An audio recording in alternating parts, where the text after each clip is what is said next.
Y vamos por el segundo estudio, recordad esto. Segundo estudio que en el bosquejo tiene el título Experiencia gozosa de la vida cristiana. Y abarca, dentro del capítulo primero, los versículos 3 al 26. Punto primero, descanso en la promesa del pasado, que abarca los versículos 3 al 11. En este punto, un subpunto A, alabanza por el progreso, versículos 3 al 7. Ayer, anoche, acabamos precisamente ahí.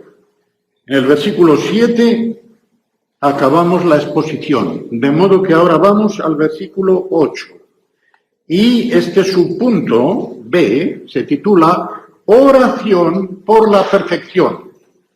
En otras palabras, Pablo, que daba gracias a Dios y que alababa a Dios por el progreso que había visto en la iglesia de Filipos, ahora está orando para que este progreso se perfeccione más y más y más y más.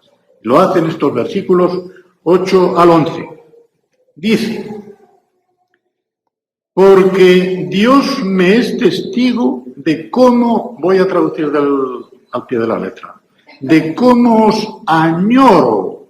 No es el verbo amar, es el verbo añorar. Es una nostalgia la que Pablo tenía de los filipenses. Nostalgia es un punto más que amor. Hay algo en el corazón que está haciendo que una persona esté deseando, con anhelo, el encontrarse con la otra o con los otros, ¿verdad? El verbo es añorar, porque Dios me es testigo de cómo os añoro a todos vosotros, y dice el original ahora, en las entrañas de Cristo Jesús. En las entrañas de Cristo Jesús. Las entrañas, o sea, el corazón propiamente, que era la entraña principal, como lo es para nosotros. El corazón para los judíos era la sede de los planes del hombre, del sentimiento del hombre, etc. Pero cuando tiene un apelativo diferente, como hay aquí, splanja. El verbo sale bastante en los evangelios, cuando dice, por ejemplo, que viendo Jesús las multitudes se le conmovieron las entrañas.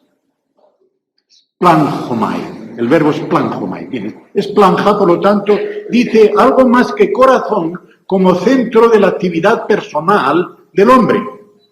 Entraña ya quiere decir la sede no solamente de los planes del hombre, sino más aún de las emociones, de la vida emocional del hombre. Hay dos lugares en el Antiguo Testamento en que sale un verbo muy parecido y, claro, es en hebreo. En 63, el capítulo que hemos visto antes, pero en el versículo 15 sale el verbo hebreo que tiene que ver con esto. Es el Nahmin.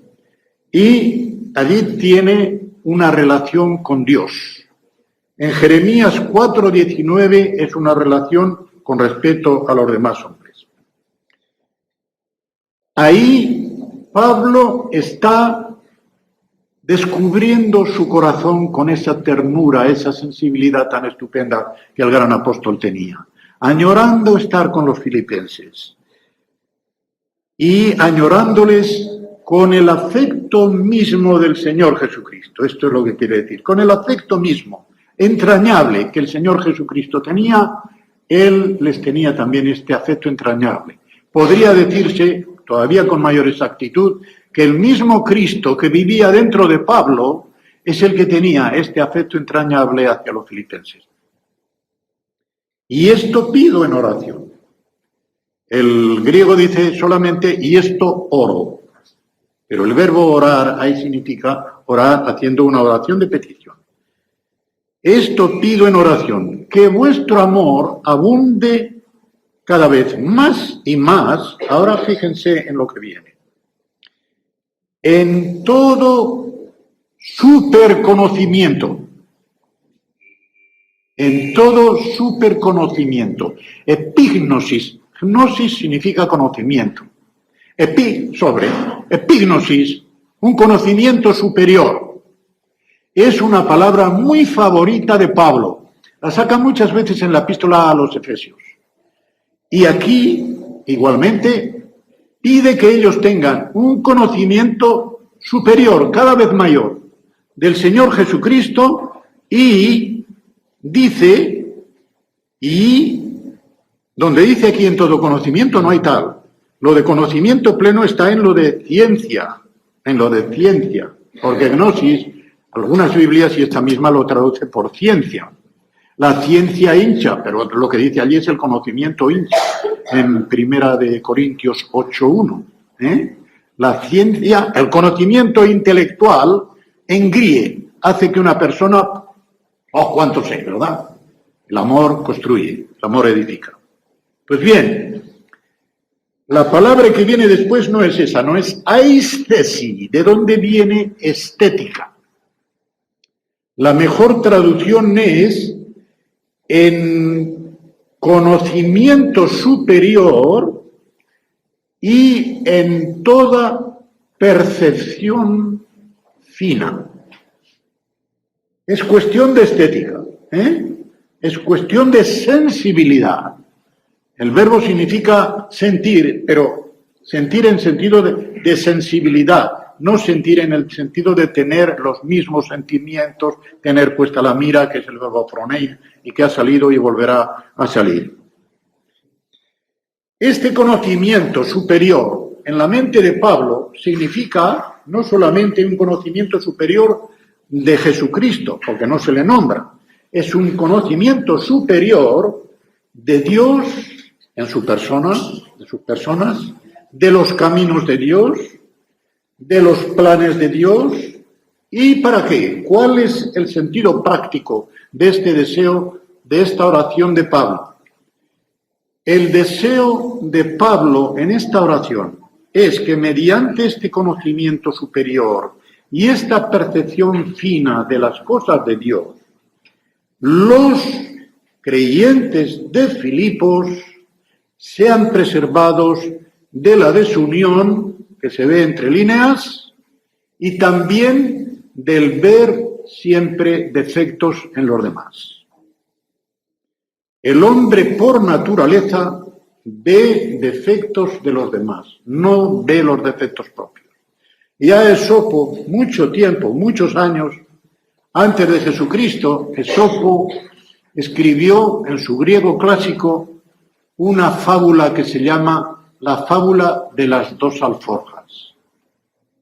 Y él, como idólatra, decía que Júpiter, que para los griegos y para los romanos, para los griegos lo llamaban Zeus, los romanos Júpiter, que significa el padre de los dioses, decía que Júpiter a cada ser humano le había puesto dos alforjas, una por delante y otra por detrás. Y dice, y Júpiter nos puso en la alforja de detrás nuestros defectos, en la alforja de delante los defectos de los demás. Y así que solo vemos la alforja que lleva los defectos ajenos y nunca vemos los defectos propios. Ya lo dijo Esopo bastante tiempo antes de Jesucristo, pero esto dijo una verdad tremenda. Estamos inclinados a ver los defectos ajenos. Más aún, la psicología profunda ha descubierto que ordinariamente proyectamos sobre los demás nuestros defectos propios. Gustavo Thibon, el francés que ha escrito libros maravillosos, él es católico pero tiene libros muy buenos, porque también los católicos pueden escribir cosas buenas. Y tiene uno, no recuerdo ahora en qué editorial, pero si lo encuentran, lo tomen, muy bueno, El pan de cada día. Y son pensamientos al estilo de los pensamientos de Pascal, de Blaise Pascal. Y en uno de ellos recuerdo que decía, siento que perdí el libro o lo regalé o lo que fuera. Dice, cada uno proyecta sobre los demás la parte de criminal que lleva dentro. Ya saben que uno de los refranes muy corrientes son, cree el ladrón que son todos de su condición. Yo creía que eso era, bueno, de la literatura castellana, a lo más del siglo XIV, XV, no. Leyendo la Suma Teológica de Tomás de Aquino, me encuentro la frase. Ya dice el proverbio, cree el ladrón que son todos de su condición. Digo, anda, ya lo escribió Tomás de Aquino en el siglo XIII. Pues así es. Cada uno tendemos a proyectar algo de lo que llevamos dentro. Porque, claro, el corazón del hombre es engañoso y perverso. Jeremías 17:9, es engañoso y perverso por naturaleza. No se engaña. Y cuando se dice el corazón, es lo que ahora se llama el subconsciente. En la conciencia plena, en la pantalla de lo que nuestra conciencia psicológica refleja, podemos decir, no, yo no pienso eso. ¡Ay, te estás engañando! Te estás engañando. Por dentro hay una fuerza, un impulso que sube arriba, oscurece esa conciencia y te está pintando las cosas mal. El pecado original. Todo lo que nosotros hemos añadido. A eso hace que el corazón del hombre sea siempre perverso y engañoso hasta que es convertido. Y ya después de convertido, sigue con ese engaño en la medida en que el creyente no se deja dominar, controlar y poseer por el Espíritu Santo de Dios. En la medida en que un creyente se va dejando controlar por el Espíritu de Dios, esto va dejando de ser engañoso. Pero siempre queda algo, porque el poder del pecado va siendo contrarrestado poco a poco, no destruido. Otra traducción falsa de Romanos 6:6. Para que el poder del pecado sea destruido. No, Señor, el verbo que hay allí no significa destruir, significa contrarrestar. Se ha contrarrestado, se ha desactivado, algo así. Y la presencia del pecado nunca se aparta de nosotros hasta la muerte. De modo que esto hemos de tenerlo en cuenta. Y esta es una de las razones por la cual los perfeccionistas se equivocaron y se equivocan. El hombre, el creyente, nunca en esta vida puede llegar a la perfección. Ha de aspirar siempre, y claro, precisamente porque nunca puede llegar, siempre tiene que aspirar hacia ella. Como hacía Pablo, lo veremos en el capítulo 3, cuando él dice, yo una cosa hago, olvidando lo que queda atrás, y lanzándome a lo que queda adelante, voy como un atleta que va a la meta y que sabe que nunca llegará a la meta hasta que no llegue al fin de la vida.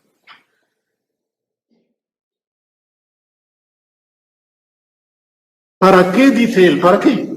Esto pide una oración, que vuestro amor abunde. ¿Qué finalidad práctica tenía esta oración de Pablo? Para que aprobéis lo mejor, a fin de que seáis sinceros e irreprensibles para el día de Cristo. Voy a diluir, o mejor dicho, voy a detallar cada una de las palabras de este versículo porque es precioso. El verbo aprobar propiamente es probar, poner a prueba. Poner a prueba. Para que pongáis a prueba todo y saber distinguir lo mejor, lo que tiene una diferencia superior. Diáferon, de donde viene diferencia, ¿verdad? Diáferon en griego significa lo que se diferencia. Aquí tiene un matiz de diferenciarse en mejor, no en peor.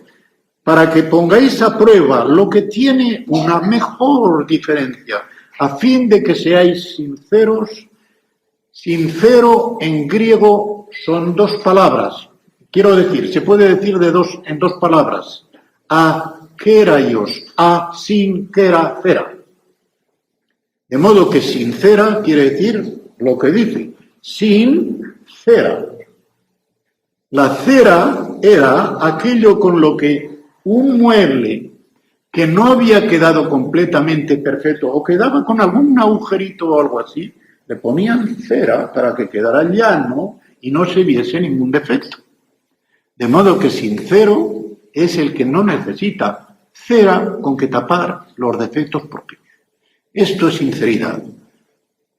Demostrarse como se es sin taparse.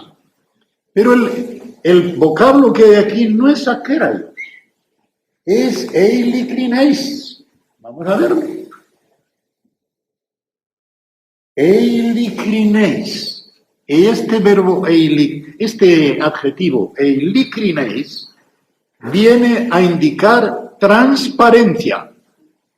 De la misma manera que, por ejemplo, recuerdo ahora al vuelo, que Ramón de Campoamor en una de sus poesías dice que para un viejo toda joven tiene el pecho de cristal. Transparente. Pues bien, el ser transparente es ser sincero en el vocablo que Pablo usa aquí.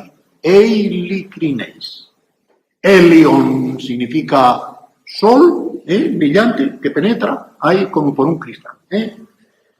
Esto es lo que significa transparencia. Y irreprensible, aquí la palabra no es la que otras veces suele salir, apetono, cosas así, sino apróscopoi,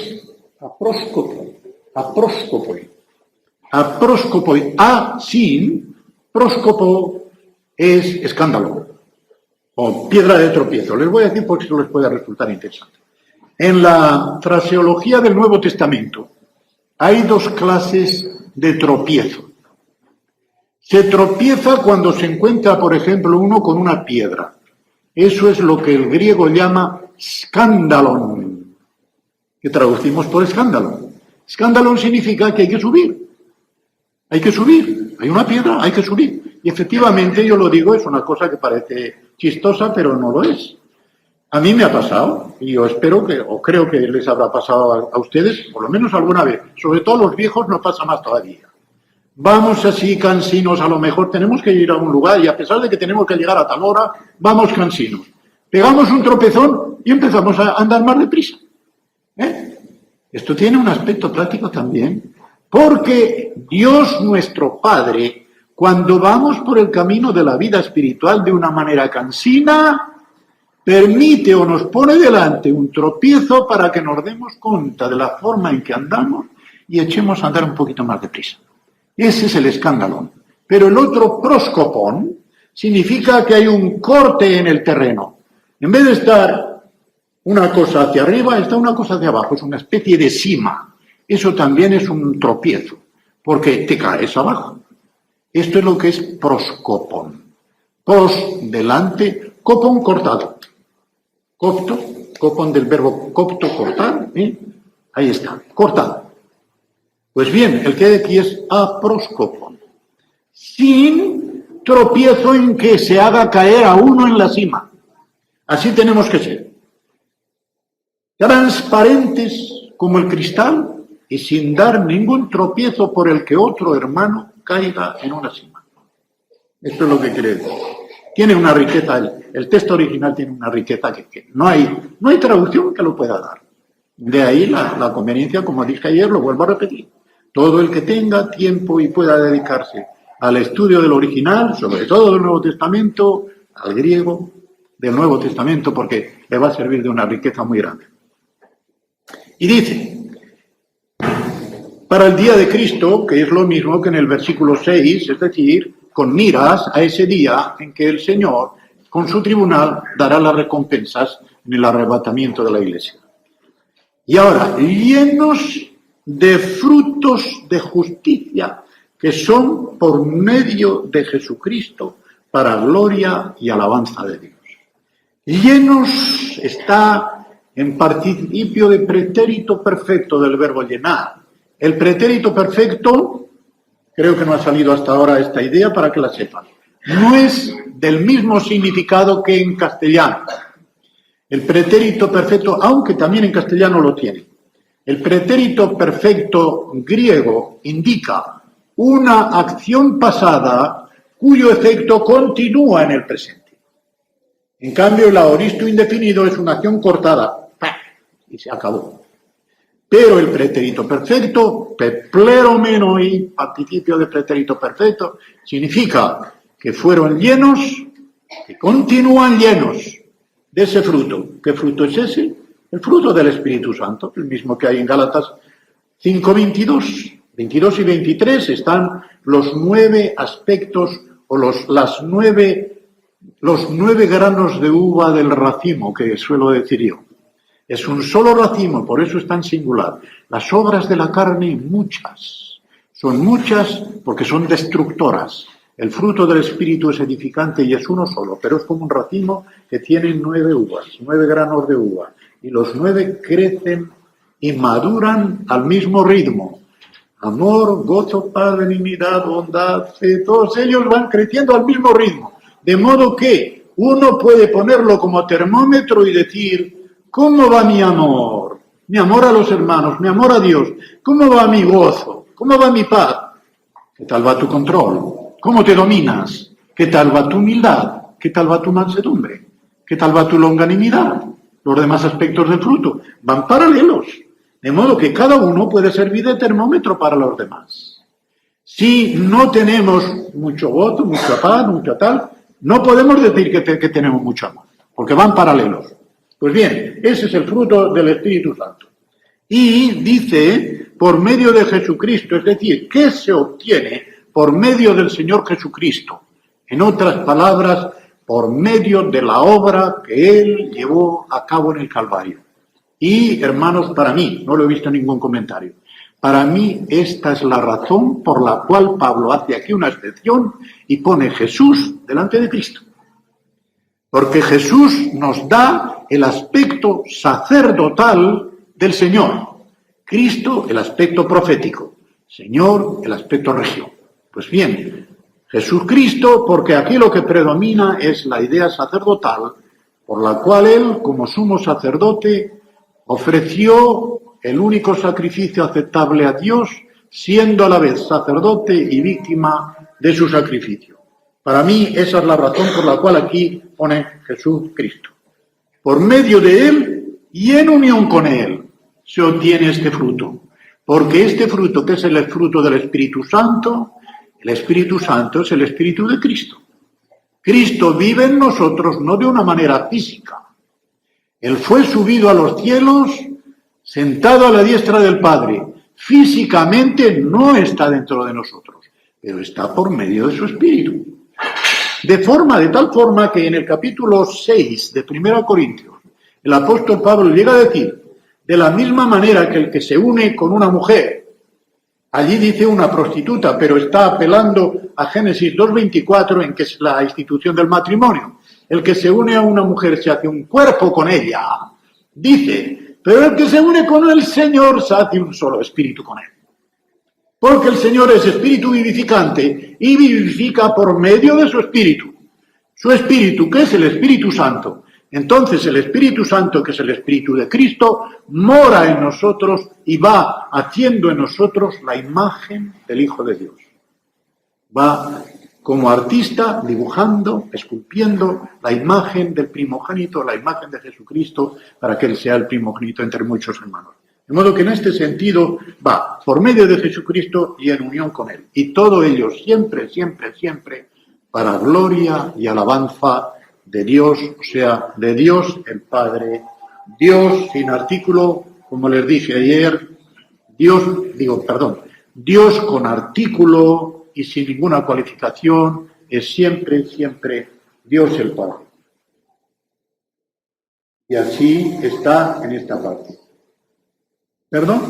Está sin artículo. Está sin artículo. Lo cual quiere decir que entra la Trinidad entera. Dios en su naturaleza, y como hay tres personas en Dios, no me había fijado que estaba sin artículo. Epainon teu. Pasamos a otra parte, que es el punto 2 de este estudio segundo. Descanso en el propósito del presente. Versículos 12 al 18. No he cerrado el paréntesis. Me equivoqué otra vez. Su punto a pesar de sus cadenas. O sea, él tenía la paz interior, paz espiritual completa, a pesar de sus cadenas. El punto B será a pesar de sus enemigos. Bien, a pesar de sus cadenas. Versículo 12. Quiero que sepáis. El original no dice quiero que sepáis, dice quiero que conozcáis. La diferencia que hay entre el verbo saber, oida, en griego, y el verbo conocer, ginosko, es que saber se refiere a la experiencia de uno en la ciencia, en el arte, en lo que sea, una experiencia personal que tiene, que le da a uno cierta sabiduría en las cosas, sean las cosas de arriba, sean las cosas de abajo. En cambio, el verbo ginosko, de suyo suele significar un conocimiento afectivo, íntimo, experimental de una persona con otra. La primera vez que sale este verbo en el hebreo, yadoa, es en Génesis 4:1 y nos da la pauta de todos los demás. Conoció Adán a su mujer Eva y ésta dio a luz a su hijo primogénito Caín. Y dijo, lo he obtenido de Dios, porque Canaán significa obtener, Caín se parece a Canaán, ¿verdad? Conoció Adán a su mujer. Ya sabemos lo que significa, ¿no? Pues bien, este sentido del verbo conocer va a prevalecer en toda la Biblia, en tal forma que yo me atrevería a decir que de cada 100 veces que sale este verbo, y sale cientos de veces, 99 de esas 100 significa el conocimiento afectivo experimental que llega hasta la interacción, que diríamos, hasta lo que es el acto marital. Y al principio a una persona, a un creyente, naturalmente le puede parecer, eso suena grosero, no, porque no es carnal, es espiritual. De modo que un conocimiento afectivo de Dios a mí y de mí a Dios es una interpenetración espiritual semejante a la que hay entre el marido y la mujer, pero en vez de ser en el aspecto carnal, es en el aspecto espiritual. En el aspecto carnal no cabe mayor intimidad que la que hay en la unión de marido y mujer, pues en el aspecto espiritual no cabe mayor unión que la que hay en el conocimiento experimental de Dios, del Señor Jesucristo, de Él para mí, de mí para Él. ¿No es verdad que esto es estupendo, hermanos? Que pueda haber de Dios conmigo y de mí con Dios, que pueda haber una unión parecida a esa. Así se explica que en el Antiguo Testamento Dios aparezca siempre como el marido de Israel. Tu marido es tu hacedor, dice en Isaías 40, tu marido es tu hacedor. Y bueno, en el Nuevo Testamento vemos a cada paso que Jesucristo es el esposo de la Iglesia. Y la Iglesia es su esposa hasta ese punto de compenetración. Pero con una diferencia. Con la diferencia, gracias a Dios, de que el esposo y ese esposo y esa cabeza da todo lo bueno que tiene a su esposa y a su cuerpo, pero no recibe nada malo de lo que tiene su cuerpo o su esposa. Ese también es un consuelo muy grande. Aquí no sucede eso. La cabeza mía es de la misma naturaleza de mi cuerpo. Si mi cuerpo sufre, mi cabeza también. Y mi cabeza puede enfermar también. Aunque el resto de mi cuerpo estuviera sano, también mi cabeza puede enfermar. Nuestra cabeza espiritual no puede nunca enfermar con las enfermedades de su cuerpo, que es la Iglesia. Es una ventaja muy grande. En cambio, todo lo que tiene como plenitud de todo lo espiritual la Iglesia, lo tiene porque se lo da a su cabeza, que es Jesucristo. Efesios 1:23 es un versículo clave, muy controvertido, pero un versículo que tiene una densidad tremenda. Bien, pues aquí vemos que Pablo se daba cuenta de que los filipenses sin duda estarían intranquilos, porque sabían lo que le estaba pasando a él. Estaban intranquilos por la situación de Pablo. ¿Qué le pasará a este hombre? ¿Saldrá con bien de la presentación ante el César? ¿Lo condenarán a muerte? ¿Lo condenarán a cadena perpetua? ¿Lo soltarán algún día para que lo podamos tener entre nosotros? Y en todo lo que queda de este capítulo, podemos decir que Pablo les va a dar una satisfacción. Y con lo que él conocía, quizá no por revelación de Dios, sino por conjetura espiritual que él tenía. Tenía la esperanza de que les sería devuelto por algún tiempo. Y así fue. Porque entre la primera y la segunda presentación ante el César sucedieron quizá unos 5 o 6 años. Hacia el año 62 fue la primera presentación, 62 o 63, y la última, con la cual terminó su vida terrenal, por el martirio decapitado por Nerón, fue hacia el 67 o el 68. Muy poco antes de que Nerón muriera. Poco después de morir Pedro y Pablo, murió Nerón. Naturalmente que iría a distinto lugar, ¿no? Pues él estaba preocupado por la preocupación de los filipenses. Y aquí dice, quiero que conozcáis, hermanos, que las cosas que me han sucedido, para que os pongáis gozosos, no solamente tranquilos, sin preocupación, para que estéis gozosos. Quiero que conozcáis que las cosas que me han sucedido han redundado más bien para el progreso del Evangelio. Incluso estando aquí prisionero, el Evangelio ha ganado muchas bazas, no solamente precisamente estando, sino precisamente por estar. Precisamente por estar. Y él se apresura, por lo tanto, a decir que no se angustien por él, no. Esta situación ha servido para mayor progreso del Evangelio. De tal manera que mis prisiones, el griego dice mis ataduras, es decir, mis cadenas se han hecho patentes en Cristo, en todo el pretorio y a todos los demás. Si según la opinión más probable, porque hay quien lo discute, Pablo estaba en Roma, la guardia pretoriana del emperador en Roma podía llegar hasta de 6.000 a 9.000 soldados. De modo que por toda aquella guardia pretoriana que se turnaba cerca de donde tenía Pablo su piso, en que estaba atado siempre por lo menos a un soldado, no se iba a escapar, ¿no? Pero a todos se lo hacían, pues a él también.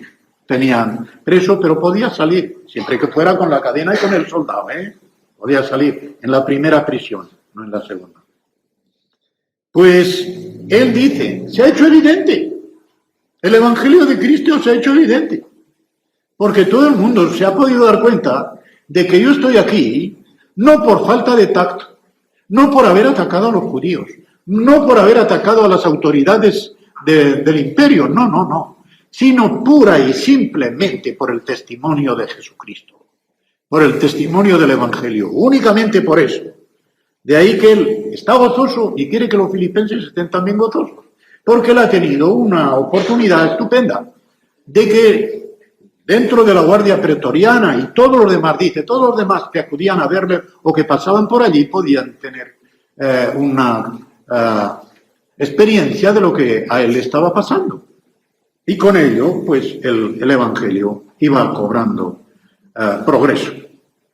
Dice, y la mayoría, yo cuando llegué a este punto digo, la mayoría puse entre paréntesis, no todos, pues no, porque si no diría todos. Pero no, él dice la mayoría, pleionas, la mayoría. La mayoría de los hermanos, ¿cuál quiere decir? Que no todos los hermanos eran de la misma fidelidad con este apóstol. Cobrando ánimo en el Señor, cobrando ánimo en el Señor. El verbo griego creo que es algo más fuerte. Epoizotas, quedando persuadido, adquiriendo una mayor persuasión. Este es el mismo verbo que Pablo siempre emplea cuando dice estoy persuadido de que tal, cobrando ánimo, estando más persuadidos cada vez más en el Señor.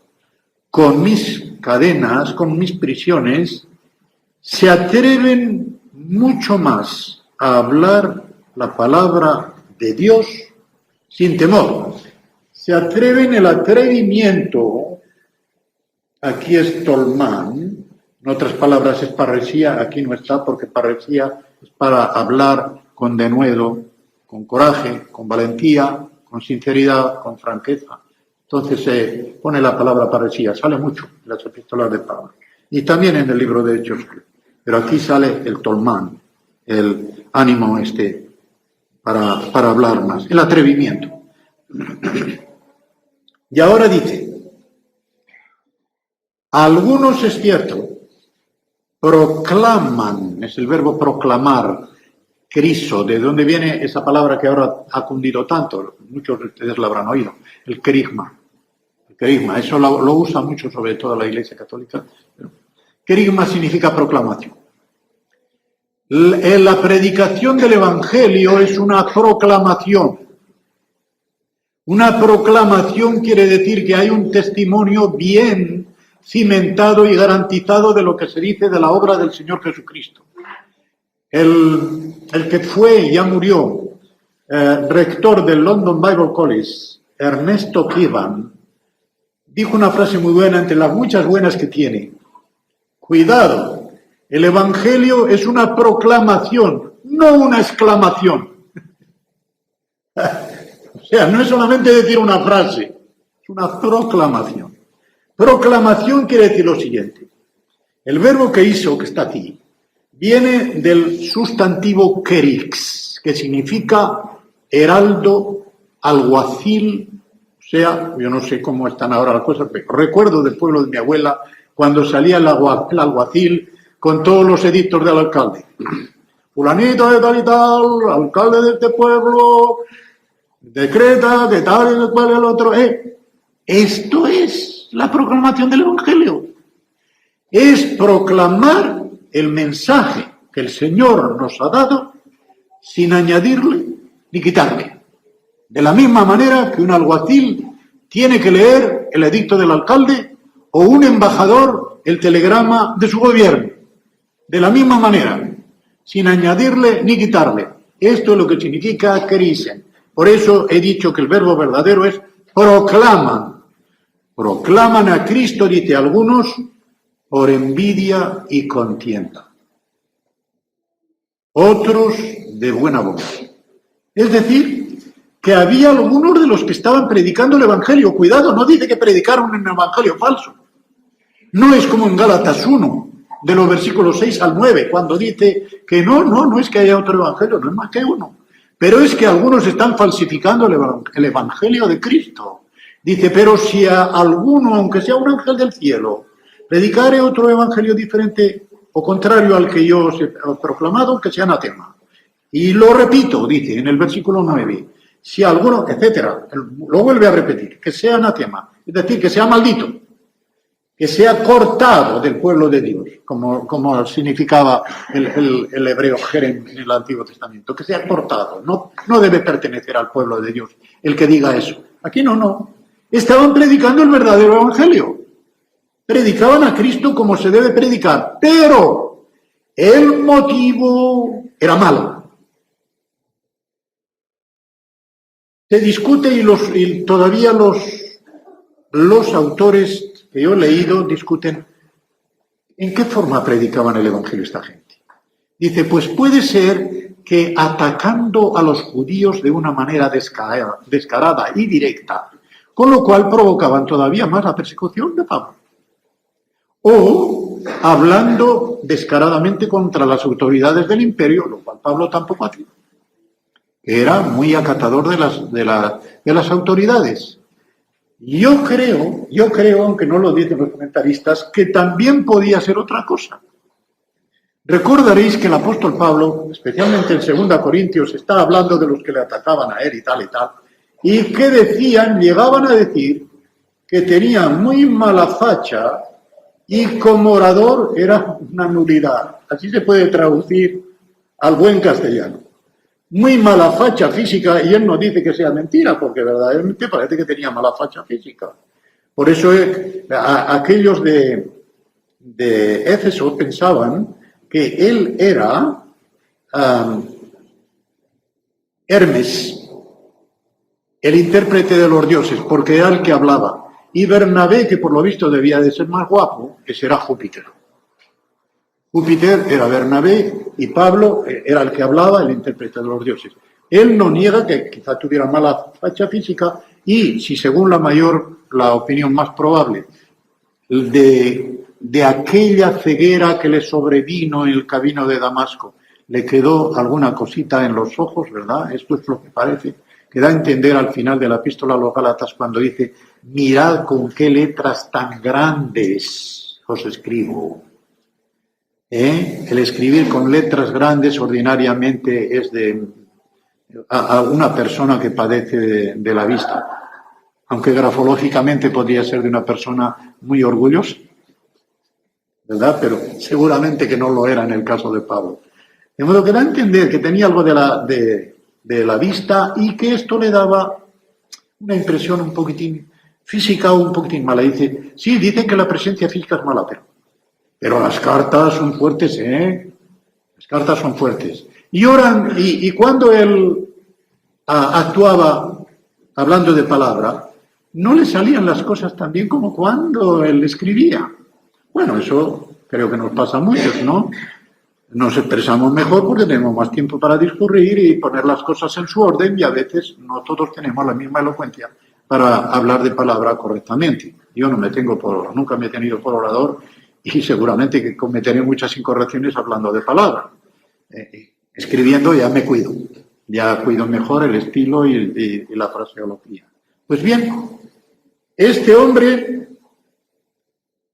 en mi opinión, habría quienes dijeran: ese está preso, ya no puede predicar por ahí. Pero es que es el único que puede predicar, ¿o qué? Yo voy a demostrar que puedo predicar el Evangelio también como él. ¿No os parece que habría quienes pensaran también eso? Ahora que él está preso y como él, bueno, cuando está suelto, él atrae a la gente. Hace milagros, hace tal, atrae a la gente. Pero yo voy a demostrar que puedo predicar el Evangelio también, o mejor que él, ahora que está preso, ¿sí? Por contienda, por envidia, etcétera. Otros lo hacían de buena voluntad, sabiendo que él estaba preso por el Evangelio. Bueno, pues yo ahora voy a poner de mi parte lo que quiera, con todo el amor que tengo hacia el apóstol, pero voy a suplir lo que él no puede hacer en esta parte, y en esta, y en esta, y en esta. Y cada hermano puede hacerlo cuando otro hermano está impedido por enfermedad, por lo que sea. Y lo puede hacer de buena voluntad, sin pensar que está poniendo al otro de menos. Yo recuerdo, yo no solía gritar. Cuando predicaba siendo magistral de la catedral de Tarazona, yo tengo esta idea, quizá es un reflejo de que proyecto mi defecto. Cuando un orador grita demasiado, en mi opinión, quiere suplir con el grito lo que le falta de sustancia. No digo en todos, ¿verdad? Pero en muchos, con mucho gesto y con mucho grito, y que dice: oh, qué poca cosa. No lo digo que sea en todo. Pero me tocó predicar en una parroquia, en una iglesia pequeña, donde el cura, que había sido condiscípulo mío en el seminario, aunque estudiaba 3 años menos, ¿verdad?, era bastante sordo. A este hombre, claro, siendo bastante sordo y que yo no grito mucho, le debió de parecer que yo no me había portado como debía, aun siendo el magistral de la catedral. Aquel hombre se puso a gritar desde el presbiterio que había que taparse los oídos, gritando para añadir algo a lo que había dicho, como diciendo: el pobre hombre, a pesar de ser canónigo del magistral, no se ha desempeñado como... Ahora voy a demostrar yo que... Envidia y contienda. Qué pobre hombre uno que hace esa cosa. Qué pobre hombre que tiene que acudir a esos medios, a esos recursos. Pues bien, así lo sabía, no cabe duda. Ahora os voy a decir una cosa. Los versículos 16 y 17 en casi todos los manuscritos están al revés. El que es 16 es 17 y el que es 17 es 16. Por lo tanto, los voy a leer como habrían de ser en realidad. Versículo 16, el que pone 17, los unos por amor, sabiendo que estoy puesto, un término keimai, que es término militar, como un soldado que está en su puesto, que estoy puesto para la defensa del Evangelio. Los otros, versículo 16, que debe ser el 17, anuncian a Cristo por contención, no sinceramente, pensando añadir aflicción. El griego dice fricción a mis cadenas. Recuerdo haber leído en un comentario que decía: las cadenas que Pablo llevaba incluso le podían levantar ampollas en las piernas, en los brazos, tal. Pues esta gente creía que todavía le iba a levantar más ampollas, predicando por contienda, predicando por envidia. Y dice: los unos lo hacen sí de buena voluntad. De buena voluntad porque saben que estoy aquí atado, pero estoy atado por el servicio del Evangelio. Pero los otros, nada. Los otros lo hacen pensando añadir aflicción a mis cadenas, a mis ataduras. Qué cosa más terrible. Así que, esto que tengo aquí ya lo he dicho. ¿Cómo lo hacían? Arremetiendo contra los judíos, aumentando la hostilidad, etc. Tengo aquí una anotación respecto de esto, del creer que lo va a hacer uno, mejor que otro, etc. El fallecido doctor Lloyd Jones decía, en uno de sus libros decía, un predicador que está escuchando con gusto, con mucho gusto, a otro predicador, no lo puede hacer sino por una acción especial del Espíritu Santo. ¿Entendéis? Nuestro corazón natural, perverso y engañoso, cuando estamos oyendo a otro hermano que predica, ¿a qué nos inclina? A ver dónde falla, a ver qué es lo que se le escapa, a criticar los defectos. A esto nos inclina el corazón, ¿eh? Pero el que escucha con gusto y dice, ¿qué quiero? Pues mira, esto me va a servir, tal, ¿eh? Siempre podemos aprender de otros hermanos, y no solamente del que esté predicando, del que está en el banco, podemos aprender. Y qué cosa tan bonita cuando sabemos aprender de cosas buenas que dicen otros hermanos predicadores y las asimilamos luego, podemos decir rebozadas o sin rebozar, porque no tienen copyright, ¿eh? Si no están escritas, las podemos decir. Pero él decía, con mucha vista, cuando se oye con gusto, eso lo está haciendo el Espíritu Santo, no lo hace el corazón natural del hombre. Pues este es el caso que presenta Pablo. Algunos de ellos no les inspiraba el Espíritu Santo en el Evangelio, no les inspiraba a él. ¿Y cómo reacciona Pablo? ¿Qué pues? Como diciendo, ¿qué voy a sacar en conclusión? ¿Qué vamos a sacar? ¿Qué pues? Que no obstante, de todas maneras, en el hebreo, de toda clase de manera, o por pretexto o por verdad, Cristo es anunciado. Y en esto me gozo y me gozaré aún. Como diciendo, lo están haciendo por contienda, pero lo que predican es el Evangelio de Cristo. Pues no me importa que lo hagan por contienda, por envidia mía. Están predicando a Cristo, es el verdadero Evangelio, me gozo. ¡Qué corazón tan grande el de este hombre! Él podía haber dicho, pero mira que son malos, qué mala idea tienen. No dice eso. Dice sí la verdad, lo hacen por contención, lo hacen por envidia, pero están predicando el verdadero Evangelio. Pues que lo hagan por lo que lo hagan, yo me gozo. Y me gozaré aún. Estupendo. Qué estupendo. El verbo que hay aquí para anunciar, porque para anunciar hay varios verbos en griego. El katangelo, que es el que está aquí, es el mismo verbo que está en 1 Corintios 11:26, cuando el apóstol Pablo dice, recordando las palabras de Jesucristo, todas las veces que hicieres esto, la muerte del Señor anunciáis hasta que Él venga. Es el mismo verbo, katangelete. Es el mismo verbo que aquí. Y ahora entramos en la tercera parte de este estudio. Descanso en el plan del futuro, que comprende los versículos 19 al 26. A ver si por lo menos estos versículos los vamos a dar.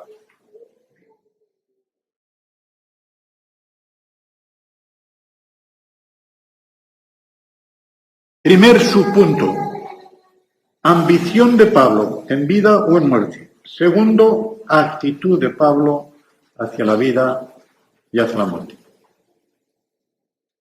Los versículos 19 y 20 dan esta ambición que tenía Pablo, tanto en vida como en muerte.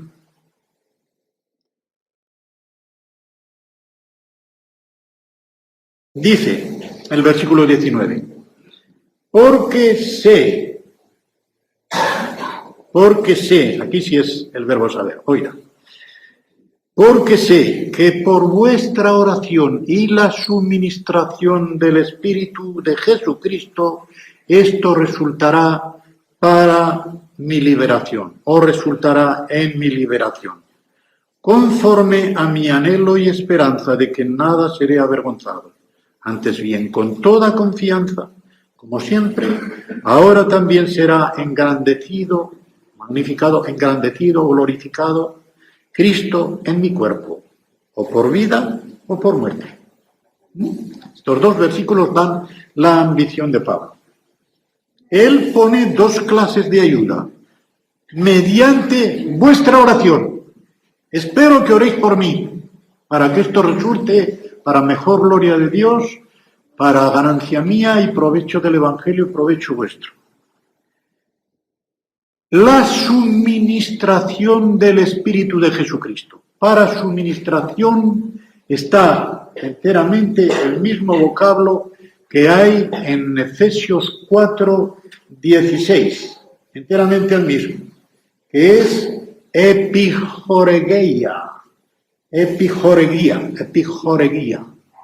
suministro. ¿A qué se refiere Pablo el suministro del Espíritu Santo? Muy probablemente se refiere a lo que el Señor Jesucristo ya había dicho. La referencia la tienen en Mateo 13:11 y en Lucas 12:11. Cuando el Señor Jesucristo está hablando de que cuando os llevaren a los tribunales, no os preocupéis por lo que tenéis que decir ni hablar, porque el Espíritu Santo os pondrá, por decirlo así, en la boca las palabras que vais a decir. No sé si alguno de ustedes, hermanos, habrá oído lamentablemente aplicar este versículo. Yo le he oído a un hombre, a un predicador, delante de la juventud de mi iglesia, tuve que decirles enseguida, no le creéis en nada de lo que ha dicho. Decir que él subía al púlpito sin preparación, porque para eso estaba el Espíritu Santo. ¿Qué os parece? Claro, Jesucristo dijo allí que no hay que preocuparse por lo que hay que decir, que Él pondrá, el Espíritu Santo pondrá en nosotros las palabras. ¡Qué desatino! Sacar de contexto completamente las frases de Jesucristo. Jesucristo está hablando solamente de cuando le lleven a uno a declarar ante los tribunales. Y al que lo llevan, al creyente que llevan a declarar ante los tribunales, no sabe lo que le van a preguntar. Y entonces, para contestar con todo descanso, con toda paz, con toda plenitud de confianza en el Señor, Jesucristo le dice, no penséis, ya os dirá el Señor, mi Espíritu, ya os dirá el Espíritu Santo lo que vais a contestar. Muy bien, ese es el contexto. Hombre, subir al púlpito, ahí no te van a tomar de sorpresa. Subir al púlpito sin prepararse es tentar a Dios. No es esperar que el Espíritu Santo hable, es tentar a Dios. Estas dos fuentes de ayuda esperaba él, la oración de los filipenses y el suministro del Espíritu Santo en casos de apuro. El Espíritu de Jesucristo, que dice él. El Espíritu de Jesucristo. Esto de liberación, aunque el vocablo es sotería, que puede significar liberación, principalmente significa salvación, muy probablemente en este lugar, más que salvación o liberación, significa vindicación. Es decir, que iba a salir bien de aquella prueba. Lo soltarían o no lo soltarían, pero él iba a poder salir de allí con la cabeza alta, sin tener que avergonzarse. Por eso lo pone en el contexto. Conforme a mi anhelo y esperanza de que nada seré avergonzado. La misma frase, muy parecida, y el mismo verbo que encuentran ustedes en 2 de Timoteo 2:15. El obrero de Dios que no sea avergonzado porque sabe cortar, sabe distribuir, dividir, el verbo rectamente, la palabra de verdad. No es avergonzado el que está preparado para esto. Pues bien, él sabía que no iba a ser avergonzado porque iba a dar un verdadero testimonio del Señor Jesucristo. Fuera como fuera, suelto o sin soltar, en vida o en muerte. Por eso dice, será glorificado el Señor Jesucristo en mí, por vida o por muerte. Es decir, o me soltarán o me matarán. Si me matan, soy, como dice aquí, mártis. Ahí viene mártir, ¿verdad? Mártis en griego significa testigo. Y se ha venido a llamar mártires a los que han sellado su testimonio de la manera más fuerte con que se puede sellar, con la propia vida. Dando la vida por el Evangelio se da el mayor testimonio de Cristo que se puede dar, porque nadie puede dar otro testimonio mayor que el dar la vida por los amigos. Pues bien, el dar la vida por el Evangelio y por Jesucristo es el mayor testimonio, el mayor mártir.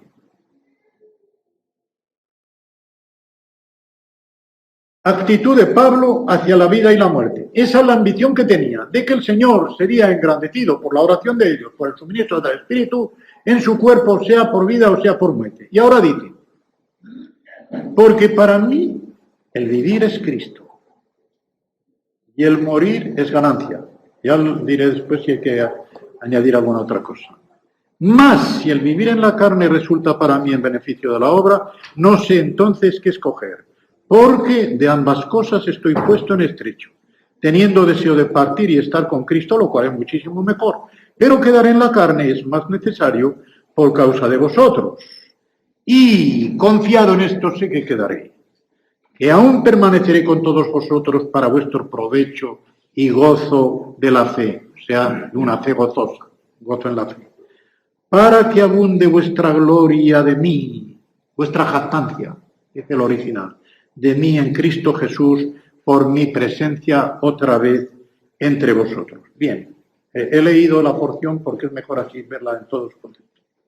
Hay un énfasis de colocación aquí.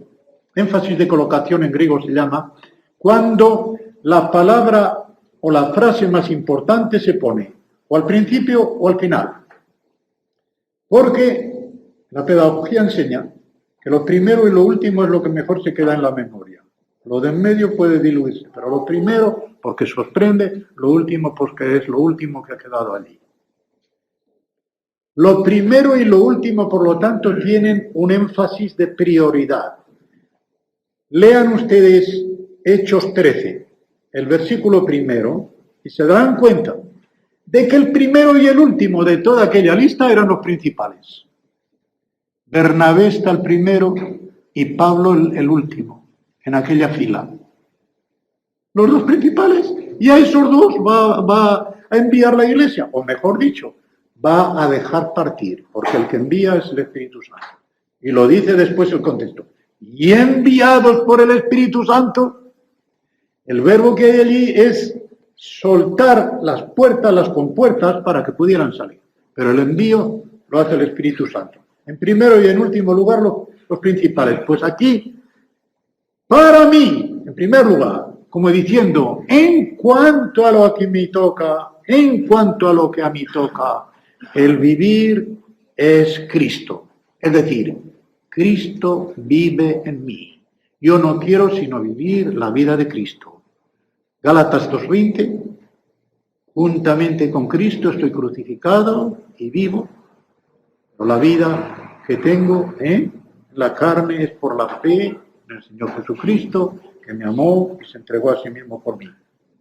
Y como también el morir va a glorificar a Cristo, también es ganancia. Cuidado, esto suele entenderse que es ganancia para Pablo. El verdadero sentido no es este. Es ganancia para el Evangelio. Porque será mejor para la causa del Evangelio. Y tengamos en cuenta una cosa, porque aquí podemos meter la pata, como suele decirse. Este versículo no se refiere al estado intermedio. El versículo 23 sí, pero no el versículo 21. ¿En qué se conoce? Pues sencillamente en que el verbo morir está en aoristo, en indefinido. Un acto par. Si fuera la muerte como estado intermedio, sería un presente continuo. Pero no es el estado, subrayado lo tengo yo, no es el estado de muerte al que Pablo se refiere en este versículo, sino al acto de morir en acto de servicio por el Evangelio, de morir como mártir por la causa de Cristo. A eso se refiere. Y él dice que esto va todavía a hacer que el Evangelio progrese más aún. Porque con ese testimonio tan fuerte que él ha dado, hasta dar la vida por el Señor Jesucristo y por la causa del Evangelio, esto va a hacer que progrese todavía más el Evangelio. Tertuliano, escritor de la última parte del siglo III y de la primera del segundo y de la primera del tercero, escribió una frase lapidaria, como suele decirse, muchas de ellas eran lapidarias, no tanto como Agustín de Hipona, pero tenía alguna muy fuerte. Y estampó esta frase que la saben muchos: sanguis martyrum semen Christianorum. La digo en latín porque es gráfica y la voy a traducir. La sangre de los mártires es semilla de cristianos. De modo que si como la sangre de los que mueren por la causa de Cristo fuera como una semilla que se pone en la tierra del mundo y de ahí brotan más creyentes. Por ese testimonio tan fuerte que se ha dado, La sangre de los mártires es semilla de cristianos. Pues esto es lo que quiere decir aquí el apóstol Pablo, que su muerte violenta por la causa del Evangelio todavía va a hacer que progrese más el Evangelio. Y viene su perplejidad.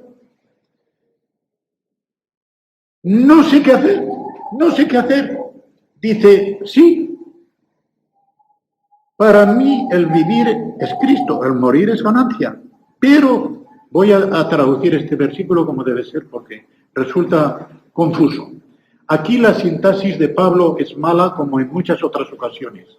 San Pablo, o Pablo, el apóstol Pablo, tenía un corazón y una inteligencia vivísimos, pero cuando se lanzaba hacia un pensamiento, la sintaxis se le olvidaba y no se preocupaba si construía de una manera o construía de otra, sino que iba al grano, como solemos decir. Y aquí es uno en que deja la cosa colgada. El versículo dice así en el original, al pie de la letra. Pero si el vivir en carne, versículo 22, pero si el vivir en carne, esto me resulta en beneficio de la obra, y no alcanzo a decir lo que escogeré. Esto es lo que dice el original. Aunque en lo de alcanzo a decir, yo lo pongo, doy a conocer. El verbo gnorizo en griego significa dar a conocer. Pero yo lo pongo, no alcanzo a decir porque es un castellano mejor. De modo que deja la frase cortada. Si el vivir en carne, una de las dos cosas, esto me resulta en beneficio de la obra. Y no alcanzo a decir lo que escogeré. ¿Por qué? Porque estoy puesto en estrechura. En los Salmos, ustedes verán una cosa. La libertad se expresa mediante el símil de salir a la anchura. Salir a un espacio ancho es tener libertad. Pues bien, encontrarse en estrechura quiere decir que uno está violento, coaccionado por unas fuerzas que escapan a su voluntad. Y él se siente como encajonado ahí, aprisionado entre dos fuerzas. Estas dos fuerzas son su deseo natural, santificado por Dios, pero deseo natural, que de suyo le inclinaría a dar la vida por Cristo. Y el otro es el beneficio de la obra si su presencia física se prolongaba aquí.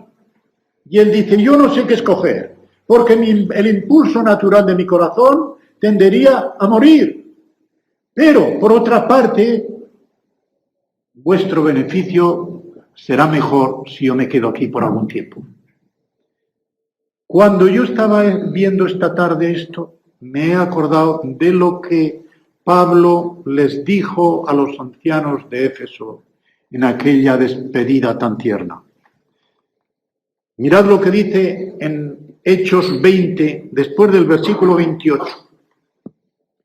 Por tanto, mirad por vosotros y por todo el rebaño en que el Espíritu Santo os ha puesto por supervisores, no quiero decir obispos, para apacentar la iglesia del Señor, la cual él ganó por su propia sangre, o por la sangre de su propio. La sangre de Dios, porque la sangre de Jesucristo era Dios, era la sangre de Dios. Y dice ahora, porque yo sé Tenía conjetura o algo más que conjetura de que después de mi partida entrarán en medio de vosotros lobos rapaces que no perdonarán al rebaño.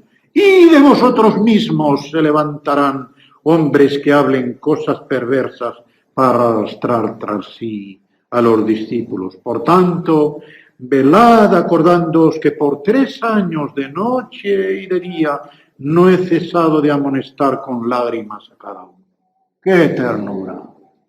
¡Qué ternura! ¿Pero veis lo que Pablo veía venir? Si eso lo unimos aquí, él se da cuenta, sabe perfectamente que su presencia va a ser necesaria todavía.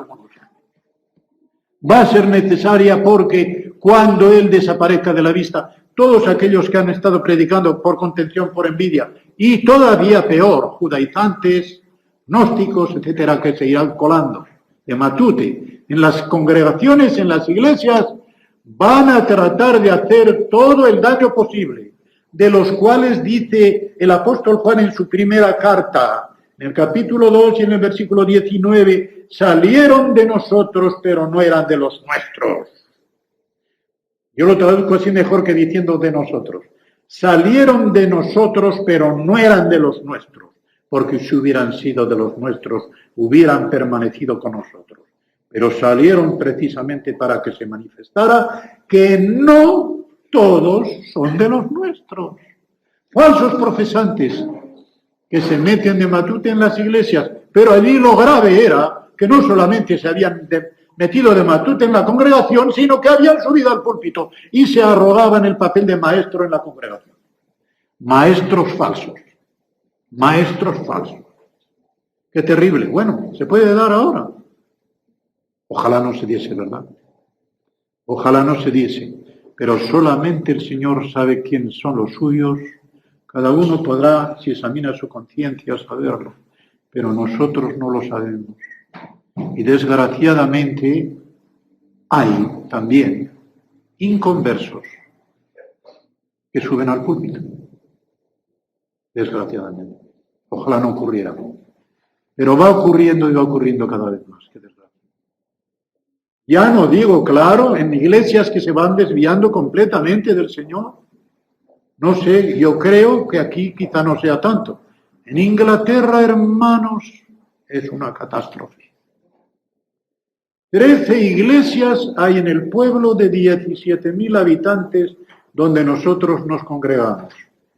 A 4 kilómetros de donde vivimos es la iglesia más cercana, porque donde vivimos hay 4, mejor dicho hay 3, pero que se unen con la católico-romana del lugar a donde vamos.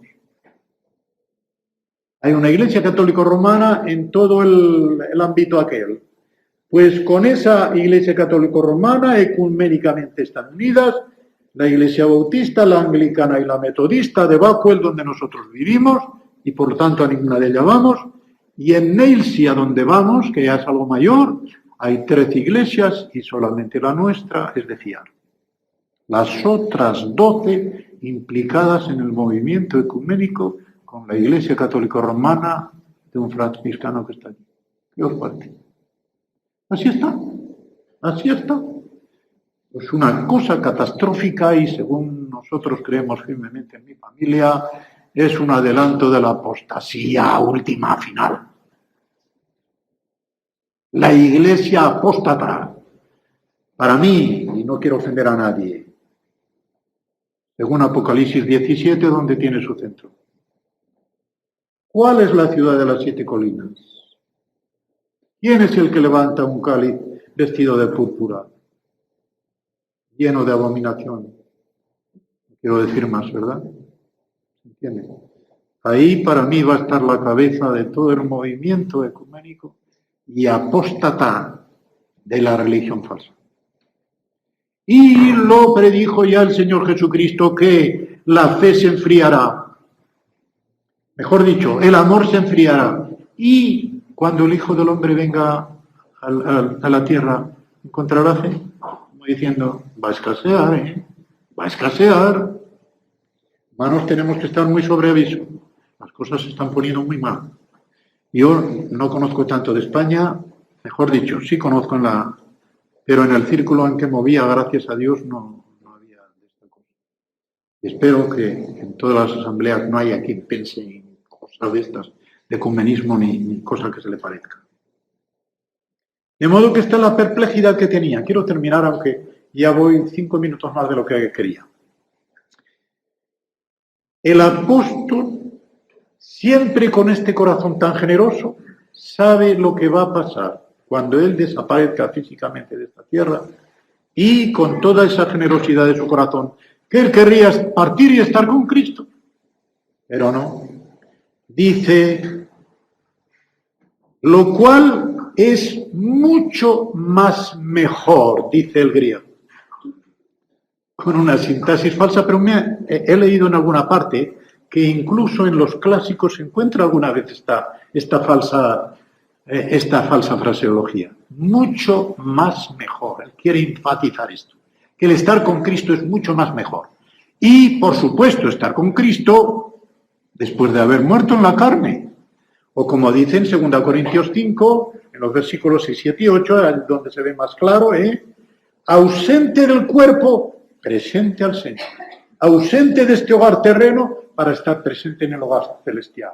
Porque cuando se está ausente del hogar celestial es cuando se está presente en este cuerpo terrenal. Ahí está la alternativa, y Pablo sabe que para él muchísimo mejor sería el partir y el estar con Cristo. ¡Qué estupendo! Un hombre que toda su ambición la tenía el asir a Cristo, el encontrarse con Él, el abrazarse con Él. ¿Qué más quería él? Que partir, que morir y estar con Cristo. Pero con esa generosidad que le caracterizaba, aunque sea mucho más peor para mí, en vez de ser mucho más mejor, el Señor me ha dicho que me quedaré. Me quedaré porque me necesitáis. Y no lo decía por orgullo. Me quedaré. Sabe que su vida, tengo yo aquí, pesa en la balanza más que su muerte.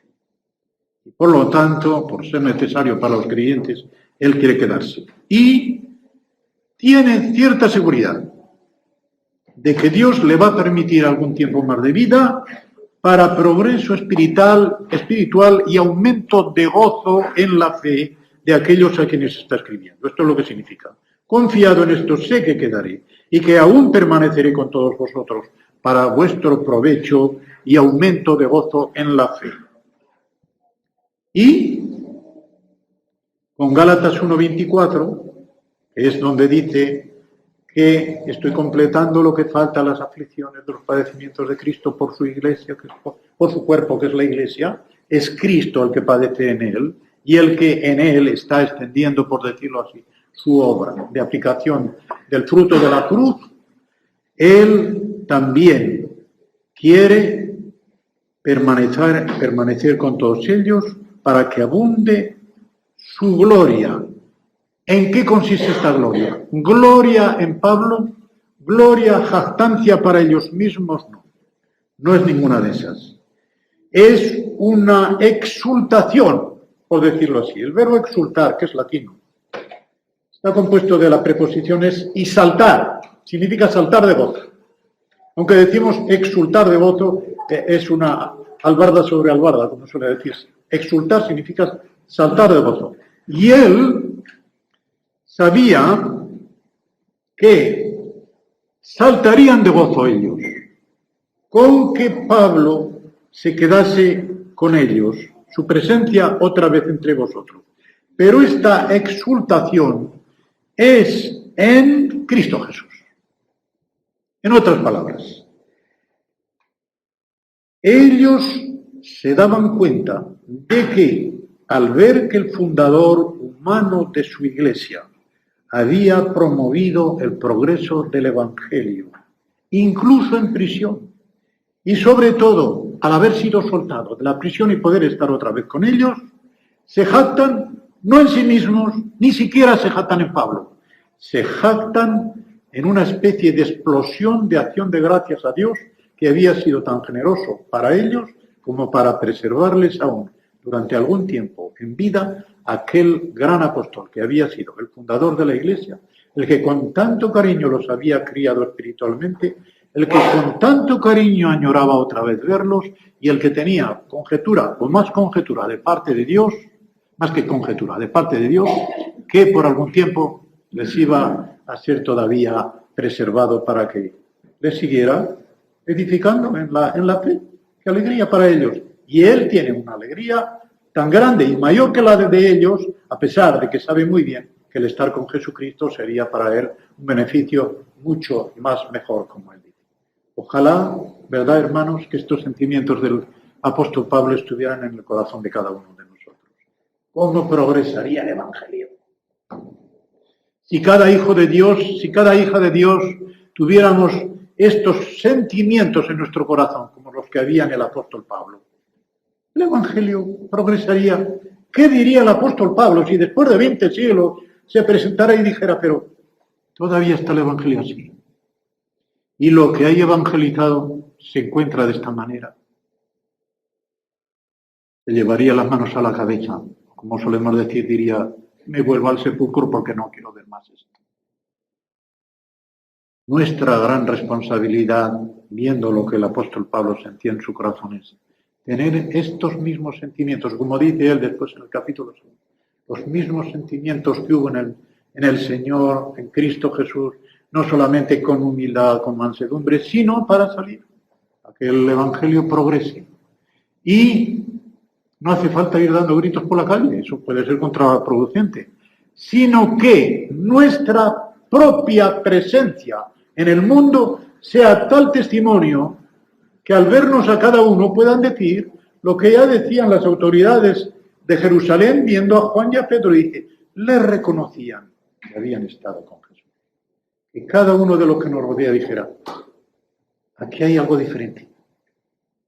Este no es como nosotros. Este ha estado con Jesús.